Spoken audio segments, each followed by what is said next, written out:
Assalamualaikum warahmatullahi wabarakatuh. Perkenalkan, nama saya Durentika Sari, NIM 1911290080. Di sini saya akan mempresentasikan hasil dari proposal saya yang berjudul Aspek Sosial dalam Novel Orang-Orang Pulau karya Gian, Tinjauan Sosiologi Sastra dan Relevansinya dalam Pembelajaran Sastra di Sekolah Menengah Atas.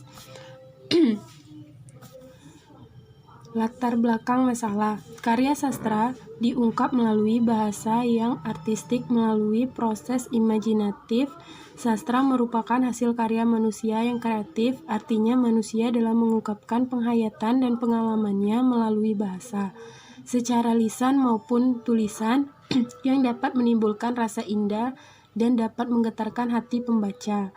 Karya sastra biasanya dituangkan dalam bentuk roman, cerpen, drama, dan puisi. Seorang pencipta karya sastra tidak hanya ingin mengekspresikan pengalaman jiwanya, akan tetapi secara implisit bermaksud untuk mendorong serta mempengaruhi pembaca agar ikut memahami dan menghayati masalah yang diungkapkan dalam sebuah karya sastra, dan demikian dapat terungkap nilai-nilai sastra yang dapat mengembangkan pengetahuan bagi kepentingan pendidikan. Berdasarkan pengamatan penelitian, sedikit sekali siswa yang gemar membaca. Hal demikian terjadi karena beberapa faktor, misalnya saja kebiasaan gemar membaca yang belum ditanamkan sejak usia dini. Hal ini yang menjadikan dasar penelitian memilih sebuah novel sebagai objek kajian untuk diteliti. Seperti yang kalian ketahui bahwa salah satu karya sastra yang dapat dikaji dalam pembelajaran sastra yaitu novel. Menurut Nurgiantoro 2012, novel merupakan sebuah struktur organisme yang kompleks, unik, dan mengungkapkan segala sesuatu lebih bersifat secara tidak langsung. Tujuan utama analisis kesastraan fiksi, puisi, ataupun yang lain adalah untuk memahami secara lebih karya sastra yang bersangkutan di samping untuk membantu penjelasan pembaca yang kurang dapat memahami karya itu.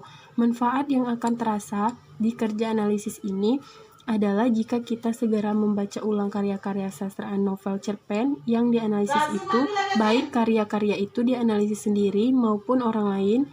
Namun demikian, adanya perbedaan penafsiran dan pendapat adalah sesuatu hal yang wajar dan bisa terjadi. B. Rumusan masalah. Berdasarkan pembatasan masalah yang telah dibuat, maka rumusan masalah dalam penelitian ini adalah: yang pertama, bagaimana struktur yang membangun novel Orang-Orang Pulau karya Gian. 2. Bagaimana aspek sosial dalam novel Orang-Orang Pulau karya Gian dengan tinjauan sosiologi sastra. Ketiga, bagaimana relevansi hasil penelitian ini dalam pembelajaran sastra di sekolah menengah atas SMA. Tujuan penelitian. Berdasarkan perumusan masalah yang telah ditulis tersebut di atas, maka tujuan dari penelitian adalah sebagai berikut. Yang pertama, menjelaskan struktur pembangunan novel Orang-Orang Pulau karya Gian. Yang kedua, menjelaskan aspek sosial dalam novel Orang-Orang Pulau karya Gian dengan tujuan sosiologi sastra. Yang ketiga, menjelaskan relevansi hasil penelitian ini dalam pembelajaran sastra di sekolah menengah atas SMA. Manfaat penelitian. Manfaat teoritis penelitian ini diharapkan dapat menjadi acuan bagi pembaca dalam membantu pengembangan sastra, khususnya pada sosiologi sastra. Selain itu, penelitian ini dapat digunakan sebagai bahan untuk membuat penelitian selanjutnya yang berkaitan dengan sosiologi sastra. Manfaat praktis penelitian ini diharapkan dapat menambah wawasan penelitian pada bidang sastra dan pendidikan seperti bagi guru.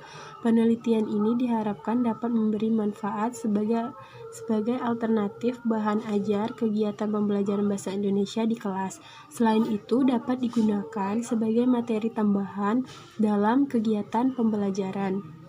Bagi siswa, penelitian diharapkan dapat memberikan manfaat berupa pengalaman pengembangan materi tentang analisis unsur intrinsik dan ekstrinsik karya sastra, khususnya pada novel, sehingga siswa dapat mengaplikasikannya pada kehidupan sehari-hari.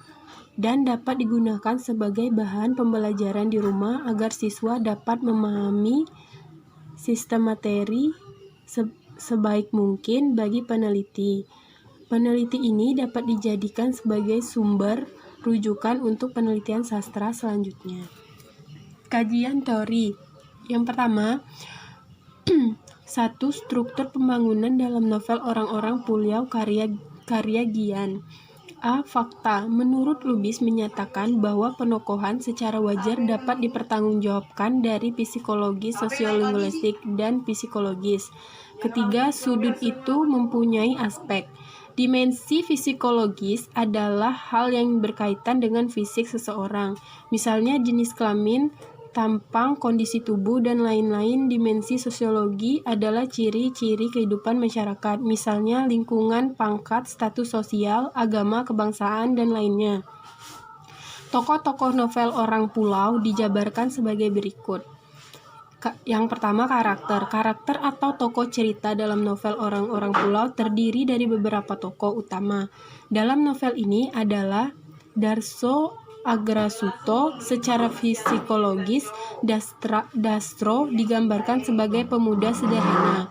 Ia adalah seorang laki-laki yang tumbuh beriringan dengan berbagai kalangan. Hal tersebut dapat dikutip sebagai berikut. Nama darah dagingku, Darso Argasuto, biasa dipanggil Darso, sebuah nama disematkan orang tuaku, nama yang selalu dirundung kemalangan, kesengsaraan dalam setiap jengkal hidup sebuah pulau penuh misteri.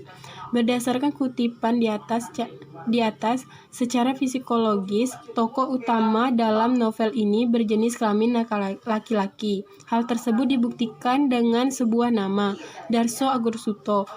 Tokoh utama novel Orang-orang Pulau. Tokoh kedua yang menjadi penggerak cerita adalah Supini. Alur. Secara umum, alur merupakan rangkaian peristiwa-peristiwa dalam sebuah cerita.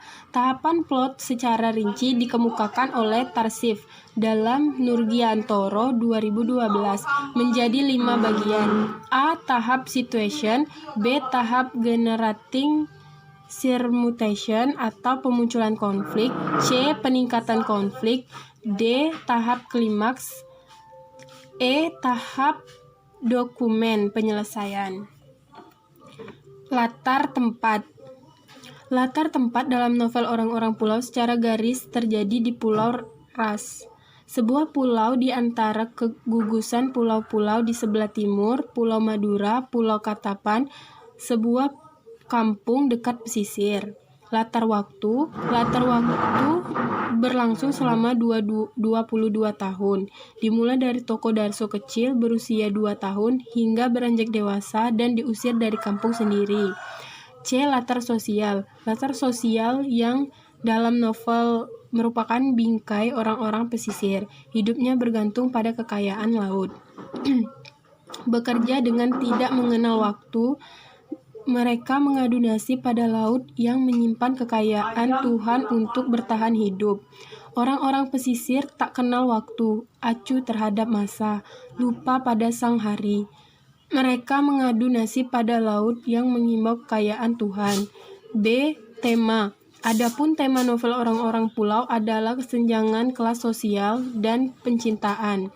Hal ini dapat dilihat pada tokoh Darso yang merupakan gambaran kelas bawah yang tidak mempunyai apa-apa. Gambaran kelas ini dapat dilihat dari tokoh Supini yang merupakan keturunan Ningrat. Aspek sosial dalam novel Orang-orang Pulau karya Gian.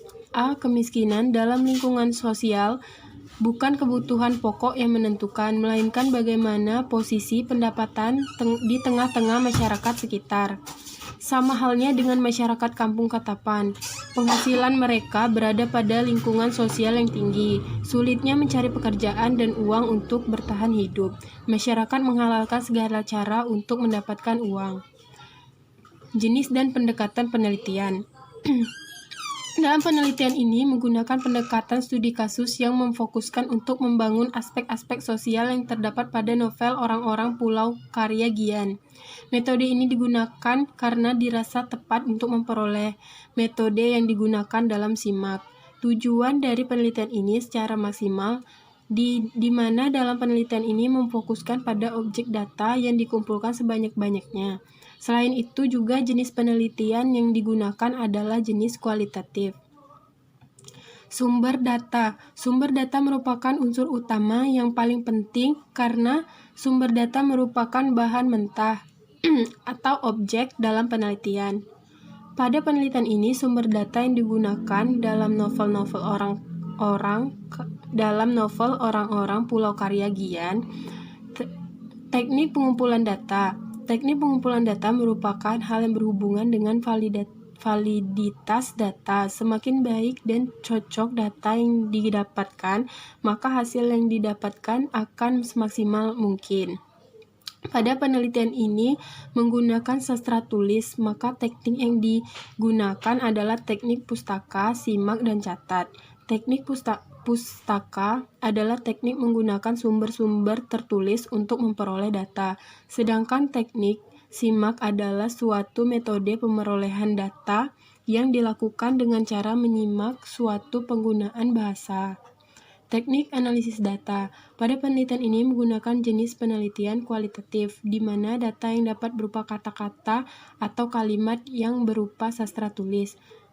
Selain itu, dalam penelitian ini metode digunakan yaitu metode simak, yaitu menggali informasi sebanyak-banyaknya pada sumber yang didapat. Setelah itu, data-data yang sudah didapat akan dicatat untuk selanjutnya dianalisis sesuai dengan kajian yang sudah tertulis. Baiklah, itu saja presentasi proposal dari saya. Lebih dan kurangnya saya mohon maaf, kepada Tuhan saya mohon ampun. Terima kasih. Wassalamualaikum warahmatullahi wabarakatuh.